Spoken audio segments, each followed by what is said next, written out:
तीसरा अध्याय का दूसरा भाग समाप्त। इतना कहकर श्री शिवाय नमस्तुभ्यम, श्री शिवाय नमस्तुभ्यम, श्री शिवाय नमस्तुभ्यम, श्री शिवाय नमस्तुभ्यम, श्री शिवाय नमस्तुभ्यम, श्री शिवाय नमस्तुभ्यम। हर हर महादेव, हर हर महादेव।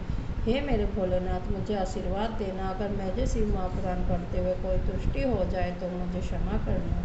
हे मेरे भोलेनाथ, सबको आशीर्वाद देना, सबको शिव महापुराण का आनंद देना और मुझे भी देना। हे भोलेनाथ, सब पर अपनी कृपा बनाए रखना। श्री शिवाय नमस्तुभ्यम, हर हर महादेव। हे भोलेनाथ, आप भी मेरे साथ शिव महापुराण का आनंद ले और मुझे भी दे। इतना कहकर विष्णु जी अंतर्ध्यान हो गए और नारद जी सदाशिव जी के पास चल दिए।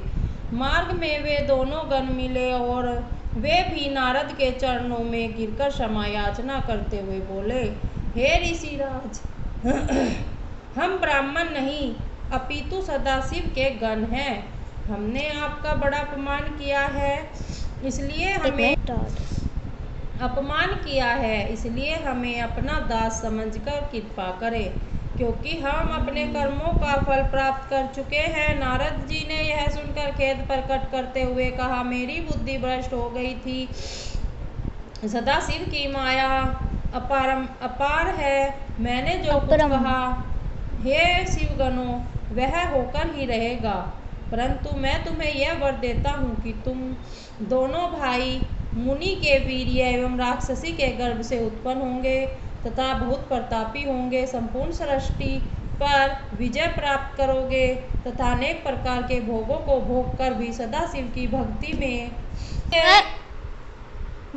कि जिससे फिर ऐसा नीच कर्म करने की तुम्हें हिम्मत न पड़े। नारद जी के मुख से इस श्राप को सुनकर से अचेत न होंगे।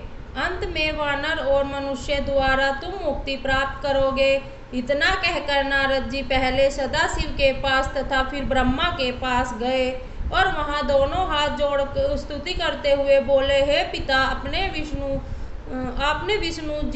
विष्णु की जो कथा मुझसे कही, जिसमें भक्ति वैराग्य तप दान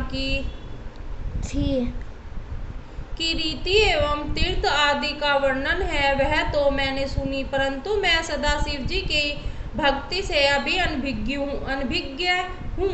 इसलिए कृपया कर मुझे क्रम से बताइए कि सदाशिव आदि मध्य तथा अंत में क्यों रहते हैं और कैसे प्रसन्न होते हैं। वे निर्गुण होकर भी सगुण कैसे हो जाते हैं। आप अपनी तथा विष्णु जी की उत्पत्ति पर प्रकाश डालिए।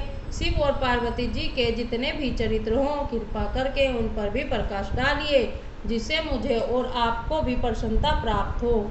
श्री शिवाय नमस्तुभ्यम, हर हर महादेव। हे मेरे भोलेनाथ, आप सबका दुख दूर करना, सब पर अपनी कृपा बनाए रखना और शिव महापुराण का आनंद उठाएं। मुझे भी देना। हे भोलेनाथ, आप अपनी कृपा सब पर बनाए रखना। श्री शिवाय नमस्तुभ्यम, हर हर महादेव।